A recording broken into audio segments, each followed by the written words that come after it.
Our campaign had two distinct parts to it. The first part of our campaign was on achievements. We ran almost 8 weeks of campaign wholly and solely on what we achieved as a government.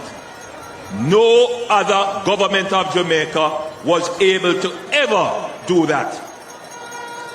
This Jamaica Labour Party government is the first government of this country that could come to the population and lay out unchallenged achievements.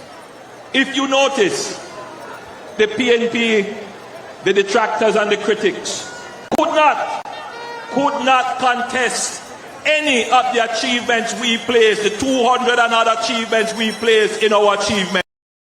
It was not in.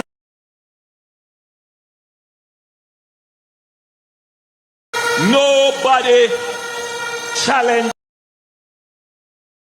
that. So if it is that governments must be decided on merit and performance, if that were it, then the Jamaica Labour Party would have already won the elections, because we have placed in the public domain a resume of achievements that is unchallenged and uncontested. First in the history of the country. We are not saying that we are a perfect government. We are not saying that we achieved everything. But the difficult things that you thought unachievable, the difficult things that you considered as intractable, we took them on and we delivered results. In 2016, I stood at a meeting in St. James, just outside of where we now have the Zozo in Mount Salem. And I made a presentation. I said, I want Jamaicans to be able to sleep with their windows and doors open. And people ridiculed the statement. They ridiculed the statement.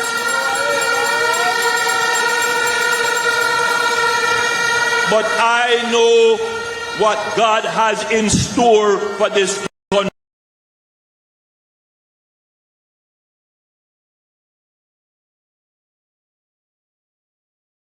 That everything that we have achieved in life is because we have worked hard, honestly, and earnestly for it, and we stretch for it.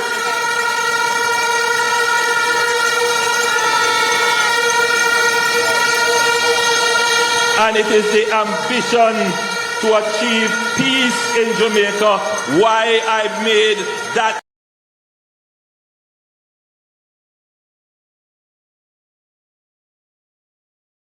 And by God, we are going to achieve it in this country. We are going to achieve it.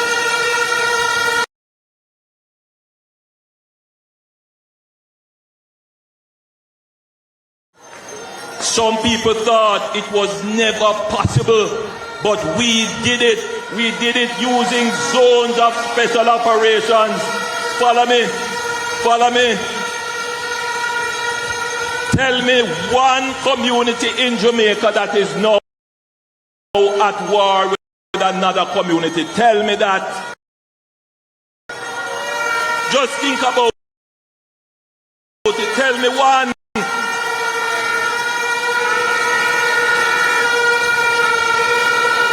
We use states of public emergency. We invested over $90 billion in the capital budget of the security forces of Jamaica. We improved investigation, improved intelligence, improved operations of our security forces. And so today, Jamaica is moving in the right direction towards peace.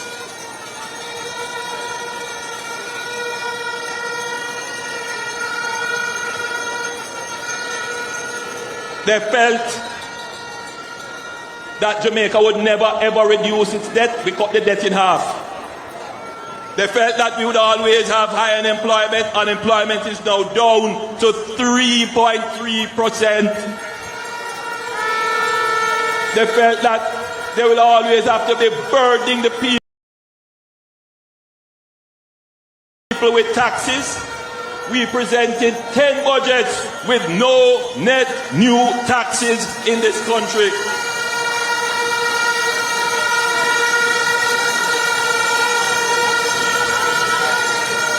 And I could go on and on and on with all the big problems that we have taken on, and we have shown the results. So if you listen to the public debate, nobody says that we are not a good government.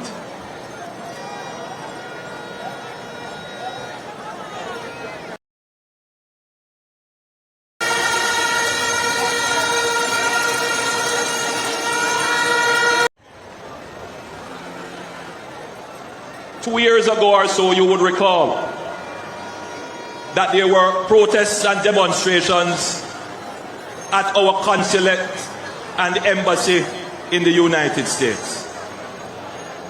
There were persons who wanted to tear down the image and brand of Jamaica in order to tear down the government. There were persons whose sole ambition was to get power at any cost, including tearing down Jamaica. Some persons call me and they say, Prime Minister, we want to go there and demonstrate. Help us to get some shirts so we can put on our GLP shirts and go there. And I said to them, no. This is not a fight. We must not go there and embarrass our country and contribute to the falsehoods. No.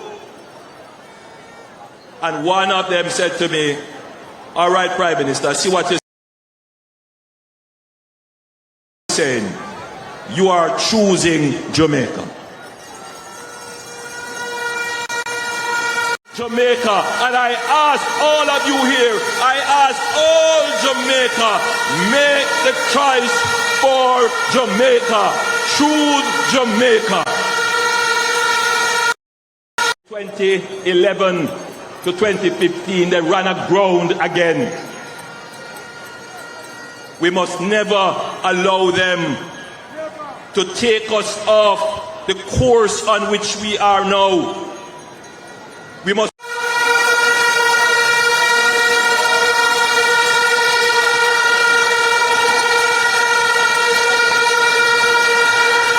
He goes out and he makes certain promises.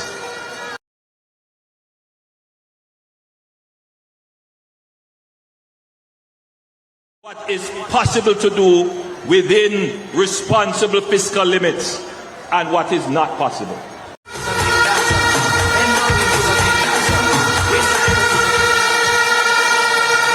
Now,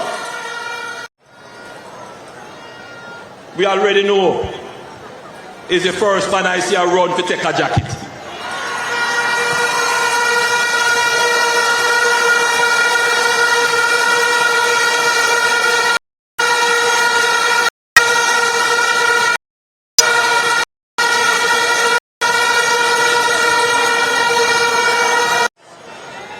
Who are looking at it because they really don't understand it.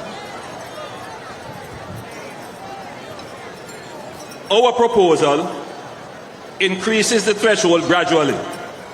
So you're going to get there without any cost to you or anyone else. But our proposal is a little bit more equitable as well. Because in our next term, If you are 65 years and older, earning $6 million or less, you will pay no income taxes.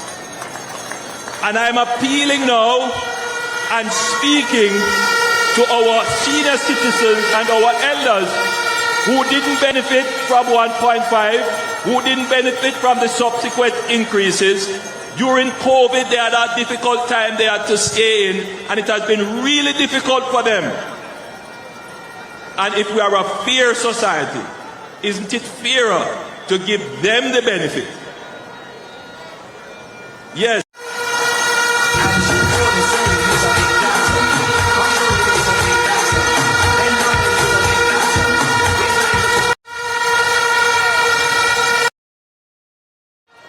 And the man who is seeking to represent this country now was the chief architect of the advice that created FinSAC,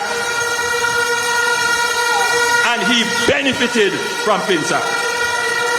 25,000 Jamaicans. 25,000. Not like them little poll where you say them do 1,000 or 1,000 and then talk about margin of error. The margin of error on our poll is very small. So that we don't have to go again to the remedial work. Jamaica will have a modern system to manage its roads, which will mean that the prosperity you feel when you drive on the highway, when you come off the highway, that prosperity will take you to your doorstep. That into Mandeville, we are going to expand that project in our second term so that to the people, we study the problem, and so we come up with workable solutions that won't be a cost to you.